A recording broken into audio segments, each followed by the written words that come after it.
ಹೋರಾಟ ಆದರೆ ಬಸವನಗೌಡರು ಅಧಿಕಾರ ಇದ್ದಾಗೂ ಪ್ರಾಮಾಣಿಕ ಹೋರಾಟ ಮಾಡಿದ್ದಾರೆ, ಅಧಿಕಾರ ಇಲ್ಲದಾಗ ಪ್ರಾಮಾಣಿಕ ಹೋರಾಟ ಮಾಡಿದ್ದಾರೆ. ಅವ್ರನ್ನ ಕೇವಲ ಒಂದು ಪಕ್ಷದ ನಾಯಕರಂತ ನಾನು ನೋಡ್ತಾ ಇಲ್ಲ, ನಮ್ಮ ಸಮಾಜದ ಹೋರಾಟಕ್ಕೆ ದೊಡ್ಡ ಶಕ್ತಿಯಾಗಿ ನಿಂತ ಕಾರಣಕ್ಕೆ, ನಮ್ಮ ಕಷ್ಟ ಕಾಲಕ್ಕೆ ತನು ಮನ ಧನವನ್ನು ಕೊಟ್ಟ ಕಾರಣಕ್ಕೋಸ್ಕರವಾಗಿ ಇವತ್ತು ಈ ಸಮಾಜ ಅವರ ಕಷ್ಟದಲ್ಲಿ ನಿಲ್ಲಬೇಕಾಗಿರ್ತಕ್ಕಂಥ ಅನಿವಾರ್ಯತೆ ಇವತ್ತು ಬಂದೊದಗಿದೆ. ಆ ಉದ್ದೇಶಕ್ಕೋಸ್ಕರವಾಗಿ ನಾಡಿನಾದ್ಯಂತ ಪಂಚಮಸಾಲಿಗಳು ನಿಮ್ಮ ಹಳ್ಳಿಯಲ್ಲಿ ನಿಮ್ಗೆ ಯಾವಾಗ ಅನುಕೂಲ ಆಗುತ್ತೋ ನಿಮ್ಮ ಭಾಗದಲ್ಲಿ ನಿಮ್ಮ ವೈಯಕ್ತಿಕವಾಗಿರ್ತಕ್ಕಂಥ ನಿಲುವಿನ ಮೂಲಕವಾಗಿ ನಮ್ಮ ಸಂಘಟನೆ ಮೂಲಕವಾಗಿ ಎಲ್ಲಿ ಬೇಕಾದ್ರೆ ನಾವು ನಿರಂತರವಾಗಿರ್ತಕ್ಕಂಥ ನಿಮ್ಮ ಹಕ್ಕೊತ್ತಾಯಗಳನ್ನು ಹೋರಾಟ ಮಾಡಿರಿ. ಆದರೆ ನೀವೆಲ್ಲರೂ ಸಹ 10ನೇ ತಾರೀಕೊಳಗೆ ಅವ್ರು ಏನಾದರೂ BJP ವರಿಷ್ಠರು ಆದೇಶ ಪತ್ರವನ್ನು ಉಚ್ಚಾಟನೆ ಆದೇಶವನ್ನು ವಾಪಸ್ ಪಡ್ಕೊಳ್ದೆ ಹೋದರೆ 13ನೇ ತಾರೀಕು ಲಿಂಗಾಯತ ಪಂಚಮಸಾಲಿಗಳ ಈ ನಾಡಿನ ಎಲ್ಲ ಹಿಂದೂ ಪರ ಸಂಘಟನೆಗಳ ಬಸವಗೌಡ ಪಾಟೀಲ್ ಯತ್ನಾಳ್ ಎಲ್ಲ ಅಭಿಮಾನಿಗಳ ನಡೆಗೆ ಅದು ಬೆಳಗಾವಿ ಕಡೆಗೆ ಎನ್ನುವಂಥ ಘೋಷವಾಕ್ಯದೊಡೆಯಲ್ಲಿ ಉಗ್ರವಾಗಿರ್ತಕ್ಕಂಥ ಪ್ರತಿಭಟನೆ ಮಾಡಲಿಕ್ಕೆ ನೀವೆಲ್ಲರೂ ಸಹ ಬರಬೇಕು ಎನ್ನುವಂಥ ಮಾತನ್ನು ಈ ಸಂದರ್ಭದಲ್ಲಿ ಹೇಳಿಕ್ಕೆ ಇಚ್ಛೆಪಡ್ತೀನಿ. ನಾನು ಸಹ ಸಾಧ್ಯವಾದರೆ ಆ ಪಕ್ಷದ ವರಿಷ್ಠ ಏನಾದರೂ ಮಾತುಕತೆ ಕರೆದ್ರೆ ನಮ್ಮ ಸಮಾಜ ಮುಖಂಡರ ಜೊತೆ ನಾವು ಮಾತುಕತೆ ಹೋಗ್ತೀವಿ. ನೀವು ವರಿಷ್ಠ ಆಗಿರ್ತಕ್ಕಂಥವರು ನಿಮ್ಮ ಪಕ್ಷದಲ್ಲಿರ್ತಕ್ಕಂಥ ಅಸಮಾಧಾನಗಳನ್ನು ಬಗೆಹರಿಸೋ ಪ್ರಯತ್ನ ಮಾಡಬೇಕಾಗಿತ್ತು. ಪಕ್ಷ ವಿರೋಧ ಚಟುವಟಿಕೆ ಮಾಡುವಂಥರು ಅನೇಕರಿದ್ದಾರೆ, ಅಡ್ಜಸ್ಟ್ಮೆಂಟ್ ರಾಜಕಾರಣ ಅಂತ ಏನು ಕರಿತಂತ ಅನೇಕ ನಿಮ್ಮ ಪಕ್ಷದಾಗದ್ದಾರೆ. ನಾನು ಪಕ್ಷ ರಾಜಕಾರಣ ಬಗ್ಗೆ ಮಾತಾಡ್ತಿಲ್ಲ. ಅವ್ರ ಬಗ್ಗೆ ಕ್ರಮ ಕೈಗೊಳ್ಳಾರ್ದೇ ಪಕ್ಷ ವಿರೋಧ ಚಟುವಟಿಕೆ ಮಾಡಲಾರ್ದಿರ್ತಕ್ಕಂತಹ ನಿಸ್ವಾರ್ಥವಾಗಿ ಸಮಾಜದ ಬಗ್ಗೆ, ಉತ್ತರ ಕನ್ನಡ ಅಭಿವೃದ್ಧಿ ಬಗ್ಗೆ, ಎಲ್ಲ ಜಾತಿ ಜನಗಳ ಬಗ್ಗೆ, ಮೀಸಲಾತಿ ಬಗ್ಗೆ ಧ್ವನಿ ಎತ್ತಿರ್ತಕ್ಕಂಥ, ಉತ್ತರ ಕನ್ನಡದ ಬಗ್ಗೆ ಕಾಳಜಿ ಮಾಡಿರ್ತಕ್ಕಂಥ, ನಿಮ್ಮ ಪಕ್ಷದ ಒಳಗಿರ್ತಕ್ಕಂಥ ಭ್ರಷ್ಟಾಚಾರ ಮತ್ತು ಕುಟುಂಬ ರಾಜಕಾರಣ ಬಗ್ಗೆ ಧ್ವನಿ ಎತ್ತದ ವ್ಯಕ್ತಿಗಳನ್ನು ಏಕೈಕಿ ಉಚ್ಚಾಟನೆ ಮಾಡ್ತಕ್ಕಂಥದ್ದು ಎಲ್ಲೇ ಒಂದು ಕಡೆ ಪಂಚಮಸಾಲಿ ಹೋರಾಟವನ್ನು ಕಡೆಗಣಿಸುವಂತಹ, ಉತ್ತರ ಕರ್ನಾಟಕ ನಾಯಕತ್ವವನ್ನು ಹತ್ತಿಕ್ಕುವಂತಹ ಕುತಂತ್ರಕ್ಕೋಸ್ಕರವಾಗಿಯೇ ಇವತ್ತು ಬಸವ ಪಾಟೀಲ್ ಯತ್ನಾಳ್ ಅವರನ್ನು ಉಚ್ಚಾಟನೆ ತಾವು ಮಾಡಿದರೆ ಎನ್ನುವಂಥ ಅನುಮಾನ ನಮಗೆಲ್ಲ ವ್ಯಕ್ತವಾಗಿದೆ. ಆ ಕಾರಣಕ್ಕೋಸ್ಕರವಾಗಿ ನಮ್ಮ ಸಮಾಜ ಯಾವ ಕಾರಣಕ್ಕೆ ಜೊತೆಗೆಟ್ಟಿಲ್ಲ. ಇಂಥ ಅನೇಕ ಸವಾಲುಗಳನ್ನು ನಾವು ಗಟ್ಟಿಯಾಗಿ ಎದುರಿಸಿದ್ದೇವೆ. ಕಳೆದ 4 ವರ್ಷಗಳ ಮೀಸಲಾತಿ ಹೋರಾಟದಲ್ಲಿ ಅನೇಕ ಬಾರಿ ಬಸವನಗೌಡರಿಗೆ ಉಚ್ಚಾಟನೆ ಮಾಡಲಿಕ್ಕೆ ಪತ್ರ ಕೊಟ್ಟರು, ನಾವು ಯಾರು ಜೊತೆಗೆಟ್ಟಿಲ್ಲ. ಆದರೆ ಮತ್ತೆ ಪಕ್ಷದ ಹೈಕಮಾಂಡು ಈ ಜನಾಂಗದ ಶಕ್ತಿ ನೋಡಿಕೊಂಡು ಅವರಿಗೆ ಗೌರವಿಸಿದೆ. ಇವತ್ತು ಏಕೈಕ ಉಚ್ಚಾಟನೆ ಮಾಡಿದರೆ ಅಂತ ನಾವು ಧೃತಿಗೆಟ್ಟಿಲ್ಲ. ಸಮಾಜ ಬಾಂಧವರು ಧೃತಿಗೆಡುವಂಥ ಅವಶ್ಯಕತೆ ಇಲ್ಲ. ಈ ರೀತಿಯಾಗಿರ್ತಕ್ಕಂಥ ಏನೇ ಕುತಂತ್ರಗಳನ್ನು ಹಿಮ್ಮೆಟ್ಟಿಸುವಂಥ ಶಕ್ತಿ ಈ ಸಮಾಜಕ್ಕಿದೆ. ಹಾಗಾಗಿ ಸನ್ಮಾನ್ಯ ಪ್ರಧಾನಮಂತ್ರಿಗಳು, ಸನ್ಮಾನ್ಯ ಗೃಹ ಸಚಿವರು, ಸನ್ಮಾನ್ಯ ಭಾರತೀಯ ಜನತಾ ಪಕ್ಷದ ನಡ್ಡಾ ಅವರು ಕೂಡಲೇ ಮಧ್ಯಸ್ಥಿ ವಹಿಸಿಕೊಂಡು ಏನೋ ಶಿಸ್ತು ಪಾಲನಾ ಸಮಿತಿಯನ್ನು ಮಾಡಿರ್ತಕ್ಕಂಥ ಆದೇಶವನ್ನು ಅದನ್ನು ವಾಪಸ್ ಪಡ್ಕೊಂಡು ನಮ್ಮ ಸಮಾಜಕ್ಕೆ ನ್ಯಾಯವನ್ನು ಕೊಡುವಂಥ ಕೆಲಸವನ್ನು, ಆಗಿರ್ತಕ್ಕಂಥ ನಾಯಕತ್ವಕ್ಕೆ ನ್ಯಾಯವನ್ನು ಕೊಡುವಂಥ ಕೆಲಸವನ್ನು ಮಾಡಬೇಕು ಅಂತೇಳಿ ಇಡೀ ನಮ್ಮ ನಾಡಿನ ಸಮಾಜ ಬಾಂಧವರ ಪರವಾಗಿ, ಎಲ್ಲ ಬಸವನಗೌಡ ಪಾಟೀಲ್ ಯತ್ನಾಳ್ ಅಭಿಮಾನಿಗಳ ಪರವಾಗಿ, ಎಲ್ಲ ಹಿಂದೂ ಸ್ಮಾರಕ ಸಂಘಟನೆಗಳ ಪರವಾಗಿ ನಾನು ಈ ಮೂಲಕ ಆಗ್ರಹ ಮಾಡ್ತಾ 2 ಮಾತನ್ನು ಮುಗಿಸ್ತೀನಿ. ಕ್ಷಮಿಸಿ.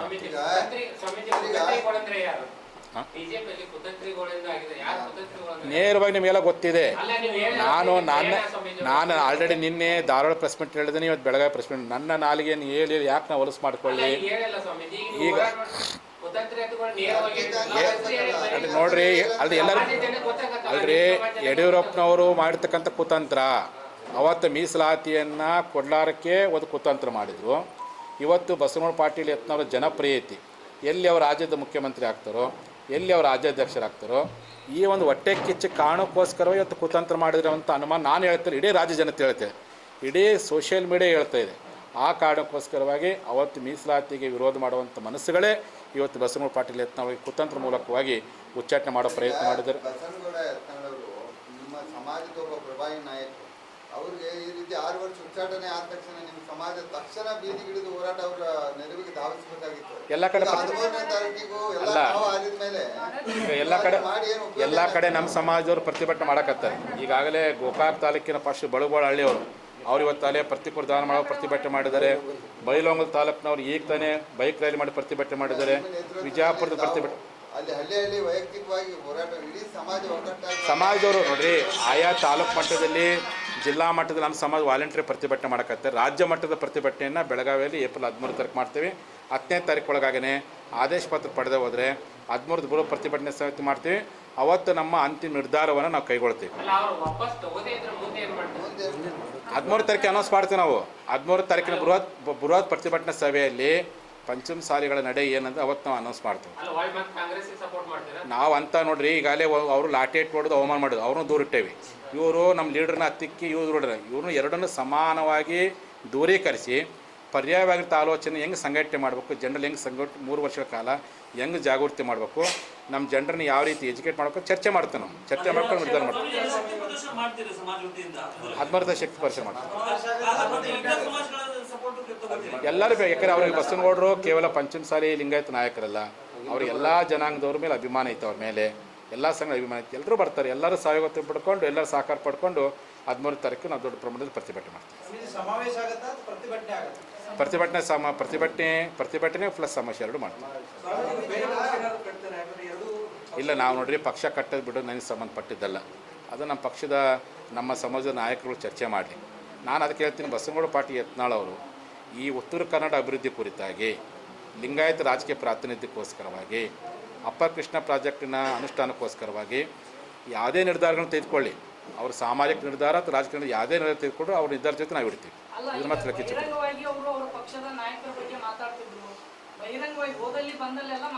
ಅದೇ ಪಕ್ಷದ ನಾಯಕರು ಅವ್ರ ಸ್ವಭಾವ ಗೊತ್ತೇ ಐತಿ, ನೇರವಾಗಿ ಮಾತಾಡೋಂಥದ್ದು.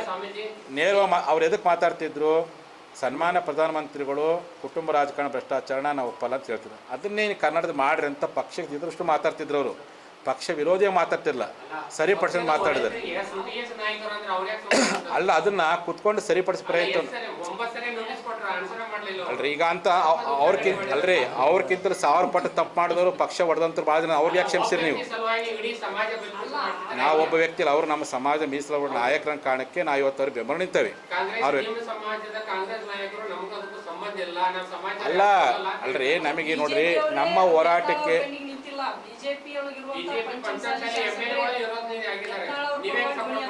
ಅವ್ರು ಬಿಡ್ರಿ, ಅವ್ರು ಇರ್ತಾರೆ ಬಿಡ್ತಾರೆ, ಅವರು ಅವಕಾಶವಾದಿಗಳು ಇದ್ದ ಬರ್ತಾರೆ ಹೋಗ್ತಾರೆ, ಅವ್ರ ಬಗ್ಗೆ ಹೇಳಕ್ಕೆ ಹೋಗಲ್ಲ. ನಮಗೇನೋ ನಮ್ಮ ಹೋರಾಟ ಸಮಿತಿ ಅಧ್ಯಕ್ಷ ಇದ್ದಾರೆ, ಅವರು ಯಾವುದೇ ಪಕ್ಷ ಚಟುವಟಿಕೆ ಮಾಡಿಲ್ಲ, ವಿನಾಕಾರಣ ಅವ್ರು ಉಚ್ಚಾಟನೆ ಮಾಡಿದ್ದು ನಮ್ಮ ಮನಸ್ಸಿಗೆ ನೋವಾಗೈತಿ. ಅದನ್ನ ಮಾಡಿದವರು ಕುತಂತ್ರ ಮೂಲಕ ಮಾಡಿದ್ದಾರೆ. ಆ ಕುತಂತ್ರ ಮಾಡೋ ವ್ಯಕ್ತಿಗಳು ಯಾರಿದಾರೆ ಅಂತ ನಮ್ಮ ಜನಕ್ಕೆ ಗೊತ್ತೈತಿ. ಇಲ್ಲ ನೋಡ್ರಿ, ಮೀಸಲಾತಿ ಹೋರಾಟ ನಮ್ಮ ಪ್ರಥಮ ಆದ್ಯತೆ. ಆ ಹೋರಾಟ ಮಾಡುವಂಥ ನಾಯಕರುಗಳ ಅನ್ಯಾಯವಾದಾಗ ಅವ್ರ ಪರ ನಿಲ್ಲುವುದು ನಮ್ಮ ಕರ್ತವ್ಯ. ಅದು ಯಾರೇ ಆಗಿರಲಿ, ಅದು ಬಸವ ಪಾಟೀಲ್ ಯತ್ನಾಳ್ ಆಗಿರಲಿ, ನಾಳೆ ಅರವಿಂದ್ ಬೆಲ್ಲದಾಗಿರಲಿ, ಹಿರಣ್ಕಾಡೆ ಆಗಿರಲಿ, CCP ಯಾರೇ ಆಗಿರಲಿ, ನಮ್ಮ ಪರವಾಗಿ ಪ್ರಾಮಾಣಿಕವಾಗಿ ಪಕ್ಷದ ಅಂಗನ ತೋರಿಸಿ ಹೋರಾಟ ಮಾಡುವಂಥ ವ್ಯಕ್ತಿಗಳು ಯಾರೇ ಇರಲಿ, ಅವ್ರಿಗೆ ಅನ್ಯಾಯವಾದಾಗ ಅವ್ರ ಪರವಾಗಿ ಮೊದಲೇ ನಿಂತ್ಕೊಂಡು ಈಗ ನಿಂತ್ಕೊಂಡು ಬಂದಿದ್ದು. ನೋಡ್ರಿ, ಮಿನಿಸ್ಟ್ರಿಗೆ ಅಥವಾ ಪೋಸ್ಟಿಗೆ ನಮ್ಮ ಸಂಬಂಧ ಇಲ್ಲ. ಅವ್ರ ರಾಜಕೀಯ ಅಲ್ರಿ, ಅವ್ರ ಮಿನಿಸ್ಟ್ರಿ ತಗ್ತಾಗೂ ಮಾತಾಡೇವಿ, ಎಲ್ಲರ ಪರ ಮಾತಾಡಿ ಹೋರಾಟ ನೋಡಿ. ಇದು ನೋಡ್ರಿ, ಅದು ರಾಜಕೀಯ ಸ್ಥಾನಮಾನ, ಇದು ರಾಜಕೀಯ ಅನ್ಯಾಯ, ಇದು ಪರ ಮಾತಾಡ್ಕತ್ತೆ. ಅದೇ ಅವ್ರಿಗೆ ಅಂತ ಅನ್ಯಾಯ ಅವ್ರ ಪರಗೆ ಮಾತಾಡ್ತೇವೆ, ಅವ್ರಿಗೆ ಅನ್ಯಾಯ ಆದಾಗ ಅವ್ರ ಪರಗೆ ಮಾತಾಡ್ತೇವೆ. ಅವ್ರಿಗೆ ಅನ್ಯಾಯ ಆಗಲಿ, ಸ್ಥಾನಮಾನಗಳ ಬಗ್ಗೆ ನಾವು ಇಲ್ಲಿ ಹೋರಾಟ ಮಾಡೋಕ್ಕೆ ಹೋಗಿಲ್ಲ. ಸ್ಥಾನ ಬಗ್ಗೆ ಸರ್ಕಾರಕ್ಕೆ ಆ ಪಕ್ಷ ವರಿಷ್ಠರಿಗೆ ಆಗ್ರಹ ಮಾಡ್ತೀವಿ. ಇದು ಏನಪ್ಪ ಅಂದರೆ ವಿನಾಕಾರಣ ಉಚ್ಚಾಟನೆ ಮಾಡಿರ್ತಕ್ಕಂಥ ಕ್ರಮ ನಮ್ಮ ಜನಕ್ಕೆ ನೋವಾಗಿದೆ, ನಾವು ಖಂಡಿಸ್ಬೇಕು.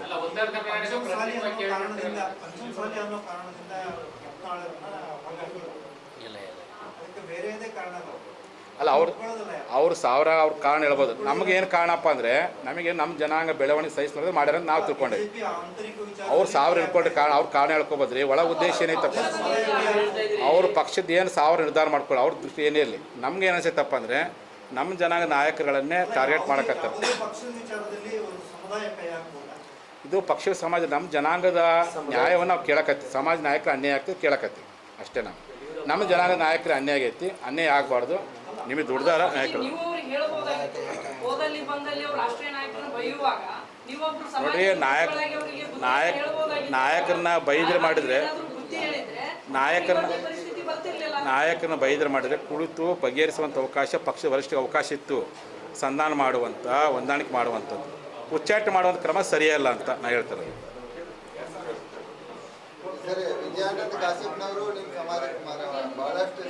ಹೌದು ಭಾಳ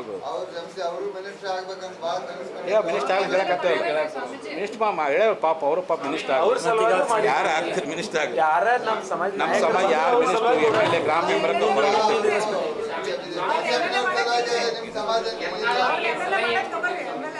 ಬಸವಣ್ಣ ಪಾಟೀಲ್ ಯತ್ನಾಳ್ ಬೆಳಗ್ಗೆ ದೂರ ಮುಖ ಸಂಪರ್ಕ ಮಾಡಿದ್ದೀನಿ.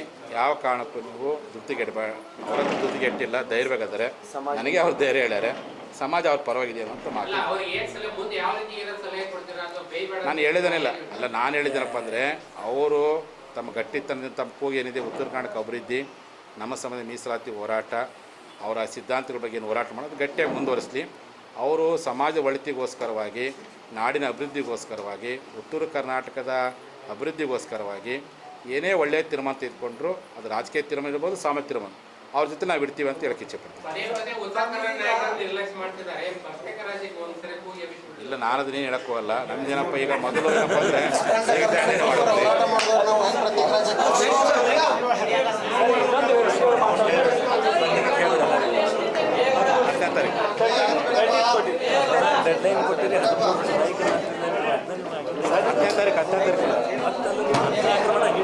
ಹತ್ತನೇ ತಾರೀಕು ಈಗ 10ನೇ ತಾರೀಕು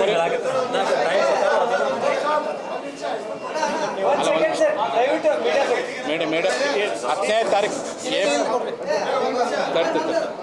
ಏಪ್ರಿಲ್ ಒಂದು ನಿಮಿಷ ಆಗೋಣ. ನಮ್ಮ ಶರಣ ಡೇಟ್ ನಿಮ್ಗೆ ಹೇಳಿದಾನೆ.